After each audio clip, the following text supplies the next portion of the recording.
I never imagined a normal Friday evening could flip my entire life on its head, but somehow it did. My name is Oliver, and I honestly believed I knew my wife, Juniper, better than anyone. After 8 years together, we'd settled into that familiar rhythm couples fall into: cozy movie nights, long weekend walks, quiet dinners for two. I trusted her completely, or at least I liked to believe I did. Around 6 o'clock that night, Juniper texted me sounding cheerful and relaxed. "Hey, love, it's just a girls' party. Don't worry, I'll be home late." I stared at the message longer than usual. Something about it felt too smooth, too carefully phrased. Still, I swallowed the unease. "All right, enjoy," I typed. Then I added a line I instantly regretted. "Hope you and he are having fun." The moment I hit send, dread settled in my chest. I hadn't meant to accuse her. The word just slipped out.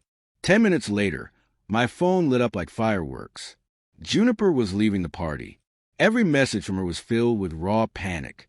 But one word, one desperate, shaken word, hit me like ice. I tried calling her, but she didn't answer. Straight to voicemail. My mind spun. What had I triggered? What was she running from? My fingers hovered over the screen, fighting the urge to apologize, to explain, to fix everything immediately. But something told me to wait, to stay quiet. Sometimes silence says more than a rushed explanation ever could. When Juniper finally walked through the door later that night, she wasn't the energetic woman who usually came home glowing from time with her friends. Her face was pale, her hands shaky as she dropped her purse. Her eyes, normally warm and mischievous, darted around the room as if she expected danger to follow her inside. "Oliver," she whispered, her voice barely holding together. I moved toward her automatically, but she flinched back a little. "What happened?" I asked softly, trying to keep my own fear at bay. She hesitated, swallowed, then exhaled in a trembling breath. I shouldn't have gone. I thought I could handle it. But her voice faded into the quiet. I wanted answers, names, details, anything, but I knew anger wouldn't help. Anger never reveals truth. Patience does. "Take your time," I said. "Start from the beginning. Tell me everything." She sank onto the couch, shoulders shaking. What she described started innocently enough. Drinks, chatter, music. And then he showed up. Milo, the guy from a photography studio. The same man she had mentioned once over brunch, brushing him off as nothing more than a co-worker. My chest tightened. The pieces were lining up in a way I didn't like. What happened with Milo? I asked, keeping my voice steady. Her hands trembled on her knees. He cornered me, she said.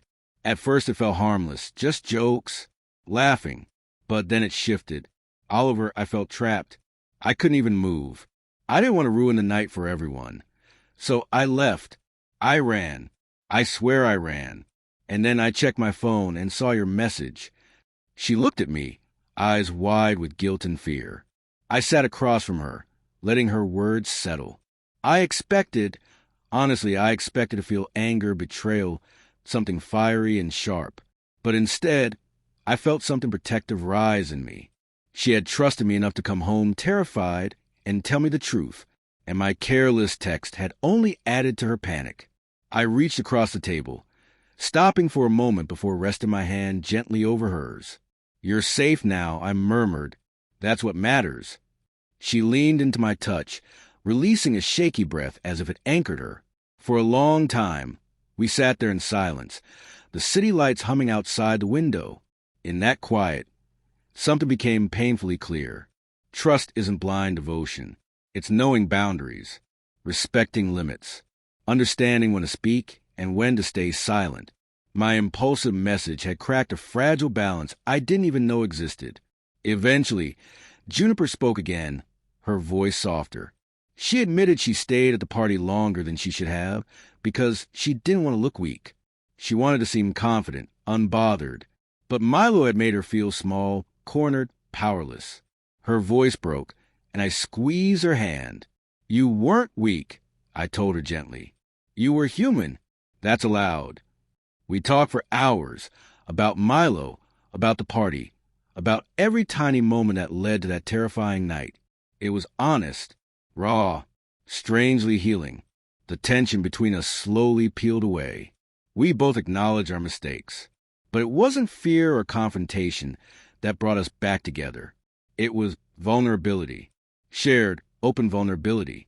By the time the first streaks of dawn brushed the sky, we'd made unspoken promises. Absolute honesty. Open communication. No more careless jokes that cut deeper than intended. We were finding our way back, carefully but genuinely. That night taught me more than years of peaceful routine ever could. Love isn't just warmth and laughter. It's holding each other steady when chaos barges in. It's choosing each other even when everything feels broken. It's loyalty in the storm, not just in the sunshine. As Juniper rested her head on my shoulder while I poured fresh coffee, a quiet relief washed over me. I admired her strength, her courage. I realized how fragile trust can be, and how quickly careless words can ignite fear. And yet, in all the chaos, there was something unexpectedly beautiful. The way she clung to me, the gratitude in her gaze, the silent acknowledgement that this moment could have torn us apart, but instead, it reshaped us. That night has never left me. It reminds me that love is unpredictable. Safety is never promised, and even the people closest to us can surprise us in ways we never expect. But we survived it together, and that matters more than any argument, jealousy, or doubt, because lasting love isn't built on passion alone.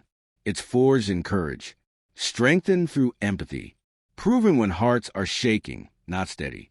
As Juniper finally drifted off to sleep, I whispered quietly, almost to myself, "We made it, and we'll keep making it." And for the first time in hours, peace settled over me like the calm after storm.